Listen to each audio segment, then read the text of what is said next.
और एक दिन भगवान यशोदा मैया से कहते हैं कि मैया अब मैं बड़ा हो गया हूं, तो अब मुझे गैया चराने जाना है। तो बच्चे आजकल बड़े होते, काम करना है, ऑफिस जाना है, बाहर पढ़ने जाना है। पहले यही बाहर होता था। पहले ऑफिस मतलब गैया चराना। हाँ, कि सुबह जाते थे शाम को आते थे, काम यही था। और काम क्या था ब्रजवासियों के लिए? तो यही था, गैया चराने जा रहे हैं। जो गोपियां इत्यादि है वो माखन दूध दही बेचने जाती थी। एक तरीके उनके ऑफिस है, सुबह जाते थे शाम को आते थे। तो भगवान ने कहा कि मुझे गैया चराने जाना है। यशोदा मैया कहती है, अरे कन्हैया अभी तो बहुत छोटा है। भगवान, उनके लिए भगवान हमेशा छोटे ही रहे। तो भगवान ने कहा नहीं नहीं, मुझे गैया चराने जाना है। जिद पकड़ ली। यशोदा मैया ने कहा ठीक है चले जाना, पर जूतियां पहन कर जाना। एक पहाड़ी रास्ते पर भी जाते थे, जंगलों में भी जा रहे हैं।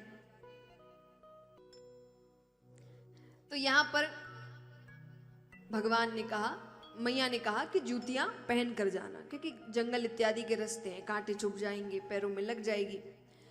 भगवान कहते हैं मैं जूतियां पहनूंगा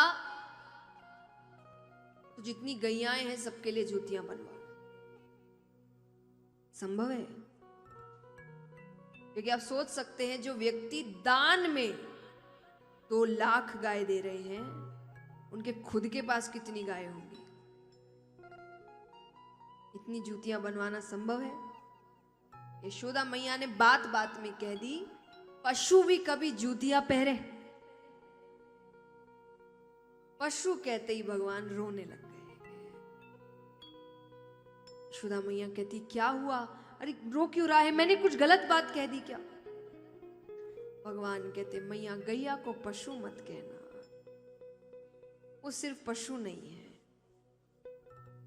आज माता के दूध के बाद अगर किसी दूध को स्थान दिया गया है तो वो गैया का दूध माना गया है। ये उतना ही अच्छा होता है। और कहते ना, कोई जब सबसे शांत होते हैं उनको क्या कहते? गाय है ये। तो जैसे माँ होती है, बच्चा कैसा भी हो, माँ उसका बुरा नहीं सोच सकती, उसके दूध में कोई फर्क नहीं आता। गाय के साथ भी क्या है, उसको क्या पता कि जो दूध ले रहा है वो आगे जाके मुझे बेच देगा, यही मुझे काट देगा। उसके दूध में फर्क। और हम क्या दूसरों की बातें करते हैं कि वो काटते हैं या वो करते हैं, बेचता कौन है? हम बेचते हैं। हमको जब काम नहीं आती तो बेच देते हैं। तो पहले तो गुनहगार हम ही हैं। हम इतनी बातें करते, भगवान को प्यार करते, भगवान को प्यार करते, जो इससे भगवान प्यार करते उसका तो ध्यान रख नहीं पा रहे। भगवान ने कहा मेरा नाम क्या है? गोपाल, गैयाओं को पालने वाला। अरे मैं रक्षा नहीं करूंगा तो कोई और रक्षा कैसे करेगा? मैं नहीं कहती कि आज